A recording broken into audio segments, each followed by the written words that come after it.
عسلامة، مرحبا بكم. وصفتنا اليوم كاليسون اموند ونوزيت نوتكم وننشهيكم. ان شاء الله تكون تعجبكم الوصفة. تابعوني على قناة كويزين مريوة. مكونات وصفة اليوم: عندي هوني 50 جرام بفريوة مكركة مرحية بودر، عندي هوني 150 جرام لوز ابيض مرحي بودر، عندي هوني سكر محور ما يقارب من غرفتين ماكلة، عندي هوني سكر العادي ابيض عظمة، عندي هنا عسل غليته كيس سكر عليه شوية ماء وعصرة قارص لازمته يكون يابس، عندي هوني قشوش ورد للتزيين ونكري للتزيين بودر. توا باش نبداو اول مرحلة باش نصب الزلوز نتاعنا ونضيف عليه البفريوة ونضيف عليه السكر المحور ما يقارب مغرفتين ماكلة مغربل، ونضيف عليه العسل لازمته يكون يابس كيما هكا. شفتوا كيفاش؟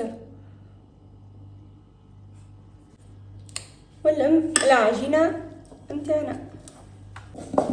توا لميت العجينة نتاعي، شفتوها كيفاش كيما هكايا. توا باش نحلها في البابي كويسون. نخلي العجينة تحت البابي كويسون، باش نخلي فوق منها شوية فاخر نحلها خشينة شوية كيما هكا. شفتوها كيفاش؟ عندي هوني قالب كاليسون باش نعملهم كعيبات.